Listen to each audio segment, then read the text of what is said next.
Oke. Eh,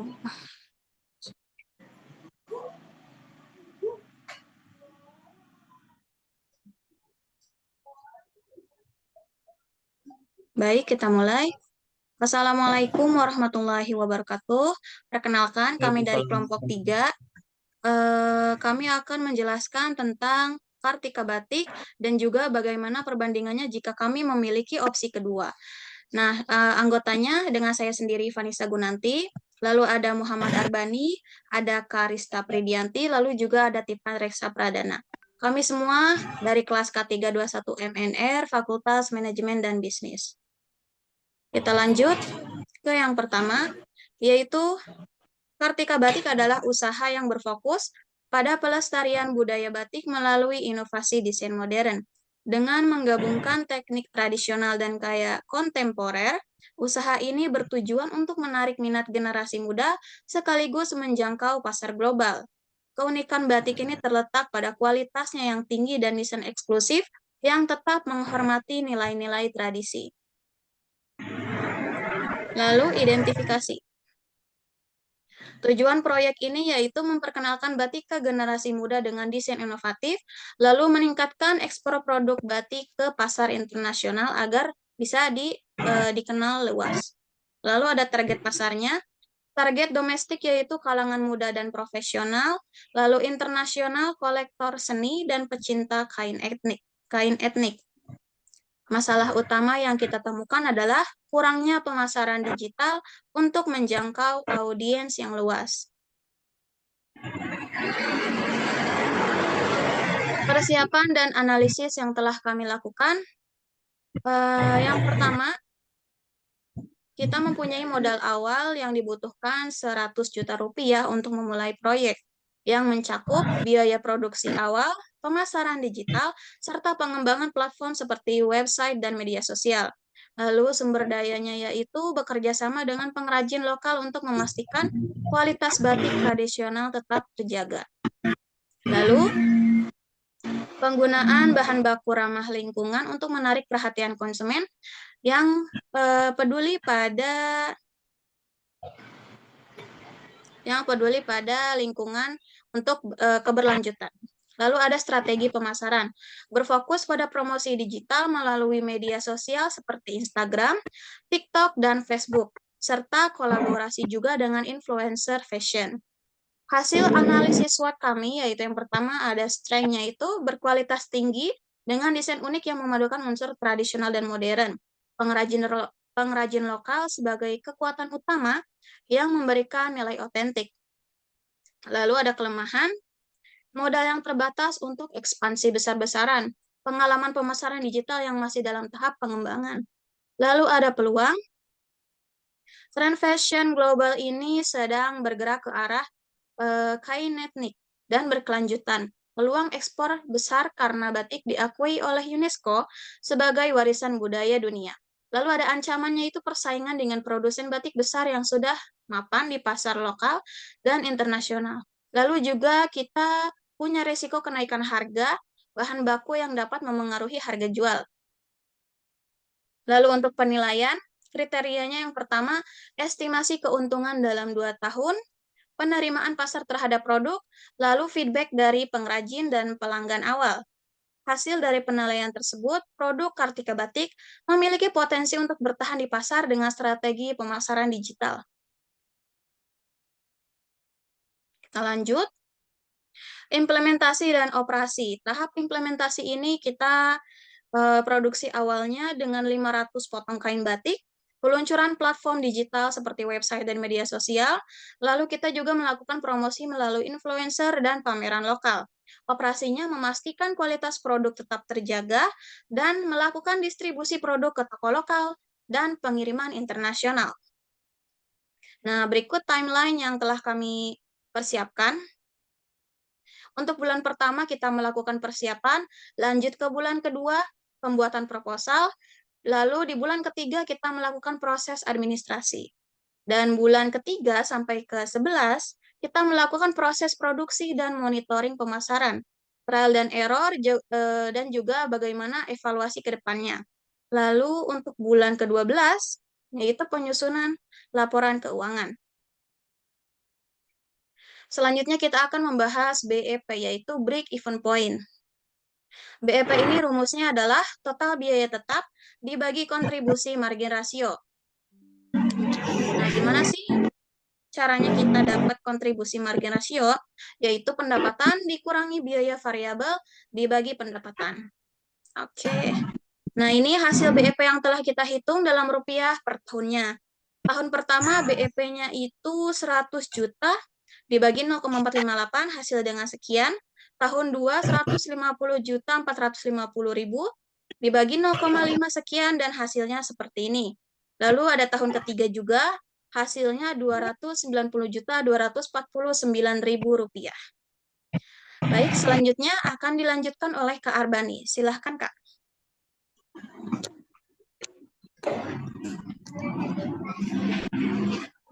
Yang berikutnya biaya operasional dan biaya pendapatan. Yang pertama investasinya, yang pertama 100 juta, lalu pendapatannya di tahun pertama 240 juta, lalu di tahun kedua meningkat menjadi 325 juta, lalu di tahun ketiga meningkat menjadi 400 juta. Lalu biaya tetapnya 100 juta di tahun pertama dan naik menjadi 150 juta di tahun kedua. Lalu di tahun ketiga naik jadi 173 juta.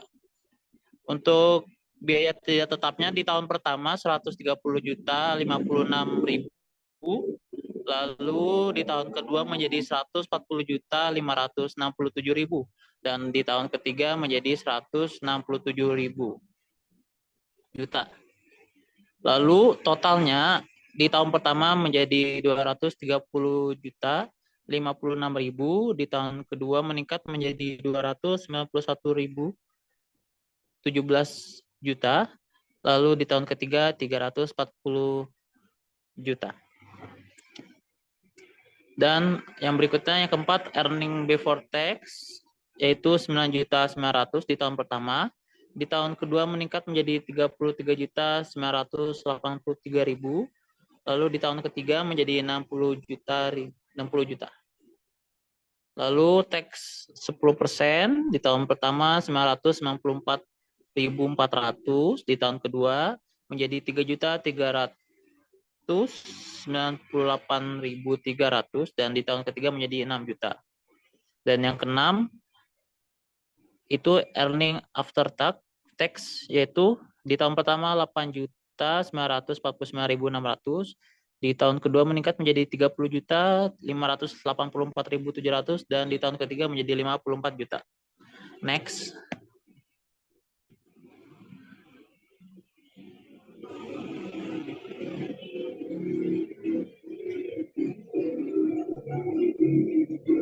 Selanjutnya pendapatan per tahunnya. Yang pertama di tahun pertama itu 240 juta dan yang di tahun kedua menjadi 325 juta dan yang ketiga menjadi 400 juta. Next.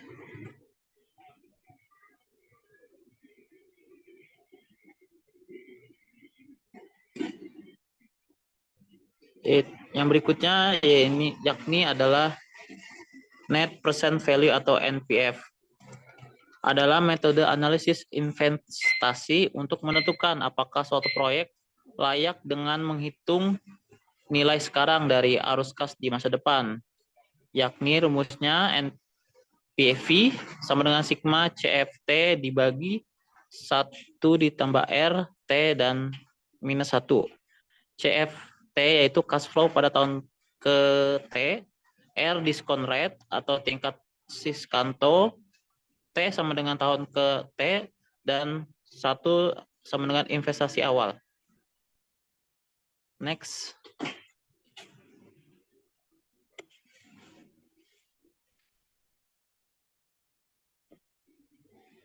Net present value berikutnya, misalnya R sama dengan 10%, yaitu 0,1 di tahun pertama.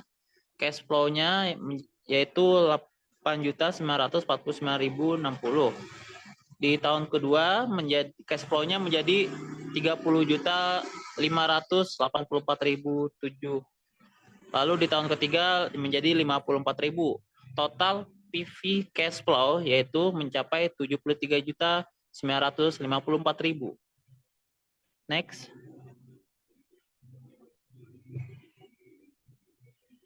Yang berikutnya NPV sama dengan sigma VP dikurang I. NPV sama dengan 73.954.000 dikurang 100 juta. Yaitu NPV sama dengan minus 26.046.000. NPV bernilai negatif, berarti proyek ini harus meningkatkan pendapatan di tahun berikutnya dan menurunkan biaya tetap atau biaya variabel. Berikutnya, yaitu cash flow di tahun pertama 8.949.600, cash flow di tahun kedua 30.584.700 dan cash flow di tahun ketiga 54 juta. Next.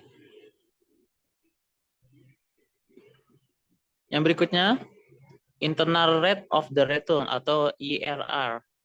Internal rate of return atau IRR adalah tingkat diskonto R yang membuat net present value atau NPV sama dengan 0. NPV sama dengan sigma CFT dibagi 1 ditambah 1 RR T dikurang I sama dengan 0. Jika NPV sama dengan 0, maka proyek ini mencapai titik impas dalam nilai waktu uang. NPV 10% sama dengan 26.046.000. Berikut merupakan tabel dengan nilai NPV sama dengan 20%. Di tahun pertama, cash flow-nya yaitu 8.949.600 dengan diskon faktornya 0,83 dan VV atau RP-nya 7.458.000. Di tahun kedua, cash flow-nya menjadi 30.507.215.000 dan di tahun ketiga menjadi 54 juta dan VV rupiahnya menjadi 31.290.000. Total VP cash flow 20% sama dengan 59.963.000 rupiah. NPV 20% 59.963 juta dikurang 100 juta sama dengan minus 40.037.000. Yang berikutnya next.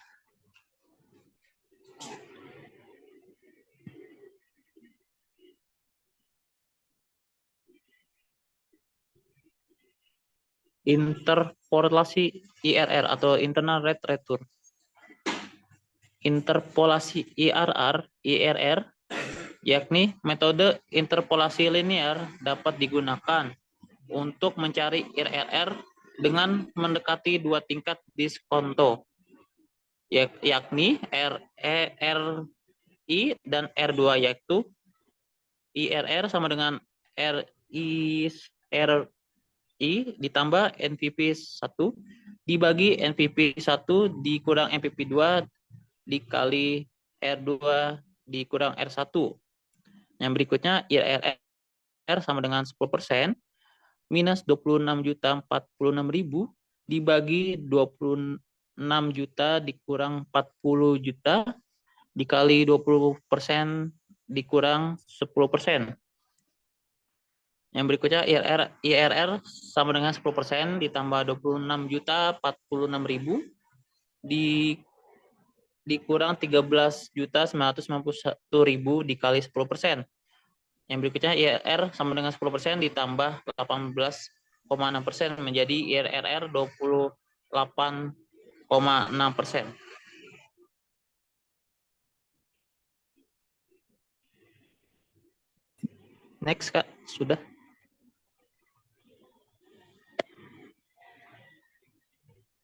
Selanjutnya, sensitivitas. Sensitivitas terhadap biaya operasional. Tahun pertama 230.056.000 rupiah. Tahun kedua 291.017.000. Tahun ketiga 340 juta. Perubahan biayanya pada tahun pertama minus 10%, 207.050.400. Tahun kedua 261.915 rupiah 300. Tahun ketiga 306 juta. Selanjutnya normal pada tahun pertama 230 juta 56.000, tahun kedua 291.017.000, tahun ketiga 340 juta. Selanjutnya 10% lebih mahal. Tahun pertama 253 juta 61.600, tahun kedua 320 juta 118.700, tahun ketiga 374 juta. Dampak pada earning before tax, jika biaya operasional naik 10%, maka laba sebelum pajak atau EB turun. Jika biaya operasional turun 10%, maka EBT naik. Selanjutnya, sensitivitas terhadap pendapatan. Selanjutnya, sensitivitas terhadap pendapatan. Tahun pertama 240 juta, tahun kedua 325 juta, tahun ketiga 400 juta. Dengan perubahan biaya penjualan turun pada tahun pertama 216 juta, tahun kedua 292 juta 500.000, tahun ketiga 360 juta. Selanjutnya, perubahan biaya normal, tahun pertama 240 juta, tahun kedua 325 juta, tahun ketiga 400 juta. Selanjutnya 10% penjualan naik, tahun pertama 264 juta, tahun kedua 357 juta 500.000, tahun ketiga 440 juta. Dampak pada earning before tax, jika pendapatan turun 10%, maka laba sebelum pajak turun drastis. Jika pendapatan naik 10%, maka EBT naik signifikan. Selanjutnya, fashion muslimah modern. Ide proyek fashion muslimah modern. Fashion muslimah modern adalah usaha yang berfokus pada desain eksklusif, trendy, dan cocok untuk hijabers modern. Usaha ini bertujuan untuk menarik minat wanita muslim berpenampilan menarik dan meningkatkan percaya diri dengan fashion muslimah modern. Selanjutnya ada identifikasi. Yang pertama ada tujuan proyek. Membantu orang merasa percaya diri, menunjukkan identitas, atau mematuhi aturan berpakaian. Lalu ada target pasar. Wanita usia 15 tahun sampai 45 tahun dengan fokus segmen remaja, mahasiswa, wanita karir, dan ibu muda. Dengan masalah utama persaingan dan kurangnya promosi di online shop. Selanjutnya, ada persiapan analisis. Studi kelayakan proses. Modal awal dibutuhkan 120 juta untuk memulai proses yang mencangkup biaya produksi awal, pemasaran digital, serta bahan produksi yang kualitasnya premium. Selanjutnya ada sumber daya, bekerja sama dengan pengrajin internasional untuk mendapatkan kualitas yang baik dan bagus untuk mendapatkan desain eksklusif dan juga menarik. Selanjutnya ada strategi pemasaran, fokus pada pengembangan promosi digital melalui TikTok Shop, Shopee, Tokopedia, serta kolaborasi dengan influencer fashion hijabers. Ada juga analisis SWOT. Yang pertama ada strength atau kekuatan. Tren fashion muslim semakin berkembang terutama di kalangan wanita muda. Selanjutnya ada kelemahan, harus punya strategi pemasaran yang unik agar bisa bersaing. Selanjutnya ada peluang, banyak wanita yang ingin tampil stylish tapi tetap syar'i. Penjualan pasar yang lebih luas menggunakan online shop melalui Tokopedia, Shopee, dan juga TikTok Shop. Selanjutnya ada ancaman harga bahan seperti katun premium, rayon, satin, dan lain-lain juga bisa naik turun jika kondisi ekonomi memburuk, daya beli fashion bisa menurun. Selanjutnya ada kriteria penilaian, estimasi keuntungan dalam 3 tahun, penerimaan pasar terhadap produk, persaingan ketat dengan brand ternama.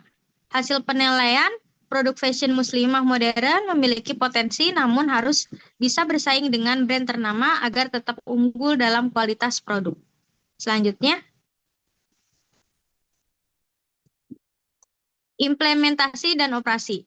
Tahap implementasi, produksi 500 piece sebagai stok awal, peluncuran platform digital atau website dan media sosial. Selanjutnya, promosi melalui influencer dan digital marketing. Untuk operasinya, memastikan kualitas produk tetap terjaga, distribusi produk ke toko lokal, dan pengiriman internasional. Selanjutnya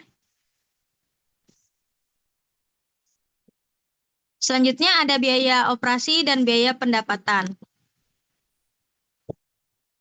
Investasi awal 120 juta, pendapatan tahun pertama 170 juta, tahun kedua 450 juta, tahun ketiga 700 juta. Untuk biaya tetapnya tahun pertama 40 juta, tahun kedua 235 juta 700 ribu, tahun ketiga 270 juta. Biaya tidak tetap pada tahun pertama 100 juta, tahun kedua 124 juta 300 ribu, tahun ketiga 310 juta. Selanjutnya ada total, pada tahun pertama totalnya 140 juta, tahun kedua 360 juta, tahun ketiga 580 juta.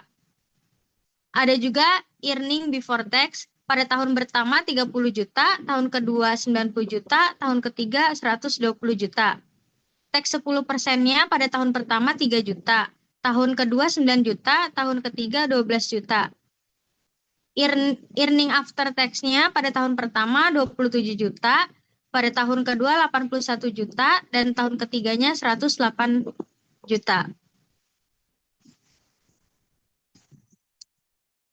Pendapatan pada tahun pertama 170 juta, biaya tetapnya 100 juta, margin kontribusinya 70 juta, marginnya 0,411, kontribusi rasionya 41,1%.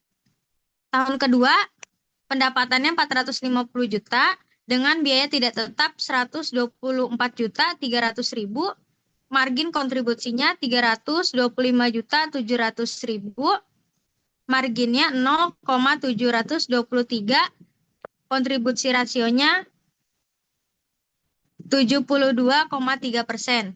Selanjutnya tahun ketiga pendapatan 700 juta, biaya tidak tetapnya 310 juta, margin kontribusinya 390 juta, margin kontribusi rasionya 55,7%. Selanjutnya,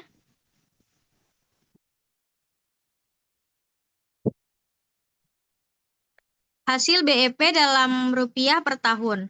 Tahun pertama BEP sama dengan 40 juta dibagi 0,411 sama dengan 97 juta 323.601. Tahun kedua BEP 235 juta 700 dibagi 0,723 sama dengan 326 juta 2.766. Pada tahun ketiga, BEP 270 juta dibagi 0,557 sama dengan 484 juta 739.677.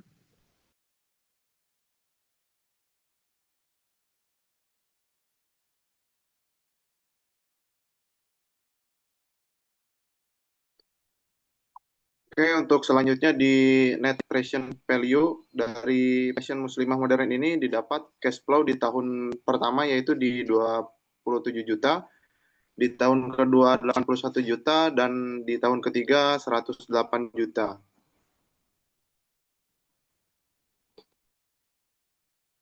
Kalau diasumsikan misal R dengan 10% atau 0,1, total VP cash flow didapat di 172 juta 550 Rp7.000. Next. Untuk nilai net present value ini didapat di 52.557.000, yaitu bernilai positif, berarti proyek ini sudah mencapai BEP dari tahun ketiga, bahkan mempunyai keuntungan. Next. Untuk internal rate of return atau IRR adalah tingkat diskon atau R yang membuat net present value sama dengan 0, yaitu 10% yang kita dapat dinilai di atas. Untuk tabel dengan NPT 20% didapat dinilai di 141.237.000, yaitu dengan perhitungan 141.237.000 dikurangi dengan modal 120 juta, kita dapat di 41.237.000. Next. Untuk selanjutnya metode interpolasi linear dapat digunakan untuk mencari IRR dengan mendekati dua tingkat atau diskonto R1 dan R2, yaitu dengan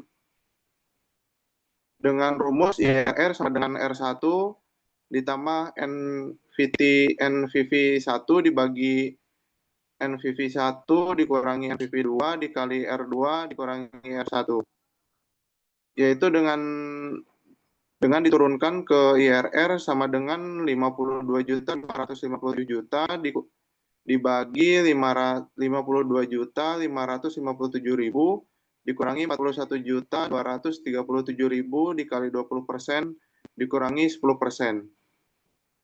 Dan ke bawahnya akan mendapatkan nilai di 10% ditambah 52.557.000 dibagi 11.320.000 dikali 10% sama dengan 10% dikurangi 10% ditambah 46,4% sama dengan 56,4%. Next, untuk sensitivitas terhadap biaya operasional. Seperti yang sudah dijabarkan di atas, pada tahun pertama yaitu di 140 juta, tahun kedua di 360 juta, tahun ketiga di 580 juta. Dengan perubahan biaya di minus 10%, yaitu lebih efisien menjadi 126 juta di tahun pertama dan 324 juta di tahun kedua dan 522 juta di tahun ketiga. Apabila kita melihat di 0% atau normal, yaitu biaya sensitivitas terhadap operasional yaitu di 140 juta, di tahun kedua di 360 juta, di tahun ketiga 580 juta. Apabila kita melebihi atau sebut saja di 10%, di tahun pertama kita akan mengeluarkan di 154 juta, tahun kedua 396 juta, dan tahun ketiga 638 juta. Dampak pada earning before tax atau IBT, jika biaya operasional naik 10%, maka laba sebelumnya pajak turun. Jika biaya operasional turun 10%, maka EBT naik. Next. Di sini juga sama untuk sensitivitas terhadap pendapatan. Dengan perhitungan di atas, dampaknya apabila pada earning before tax atau IBT, jika pendapatan turun 10%, maka laba sebelumnya pajak atau EBT turun drastis. Namun, jika pendapatan naik 10%, maka EBT naik signifikan. Next. Untuk mutually exclusive project. Di sini menjelaskan perbandingan kedua project.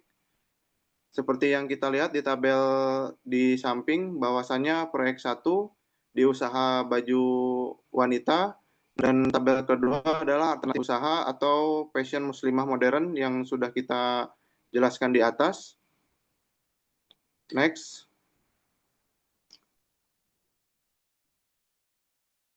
Tentunya di sini di BEP, NPP, dan IRF proyek Kartika sudah kita jelaskan juga di atas bahwasannya mana yang lebih besar dan mana yang lebih kecil. Kita bisa lihat angkanya di sini. Next. Untuk analisis dan kesimpulannya dari perbandingan kedua proyek di atas, yaitu dari segi pendapatan, proyek Passion Muslimah Modern memiliki pendapatan lebih tinggi di semua tahun dibandingkan proyek Karya Batik. Nomor 2, proyek Karya Batik memiliki pendapatan yang cukup stabil, tetapi lebih rendah dari proyek Passion Muslimah Modern.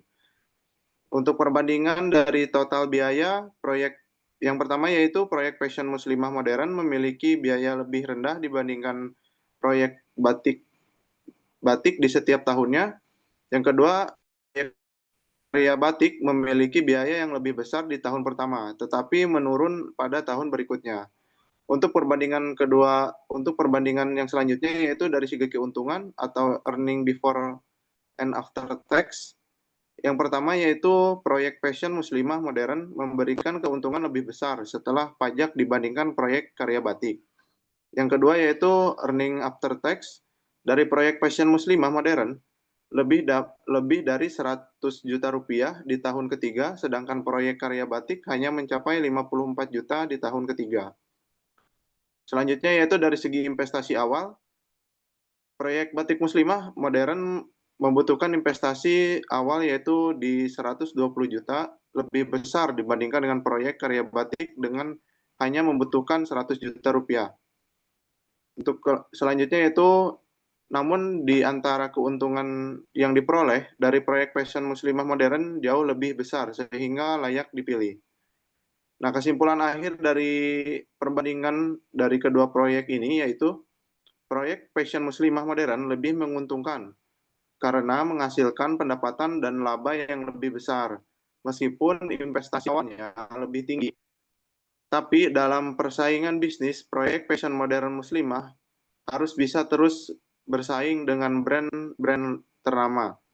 Jika ingin memilih proyek Karya Batik, harus diperkecil dalam biaya tetap dan biaya variabel, dan meningkatkan strategi pemasaran untuk mendapatkan pendapatan yang lebih besar dan menemukan titik impas atau BEP yang lebih cepat.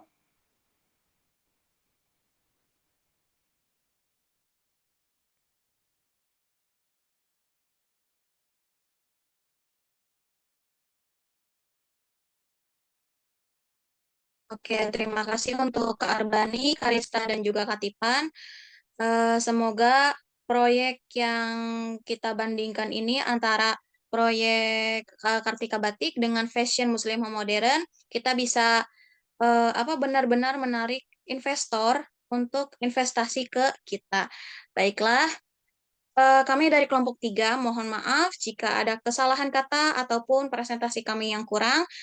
Kami undur diri. Wassalamualaikum warahmatullahi wabarakatuh. Waalaikumsalam warahmatullahi wabarakatuh.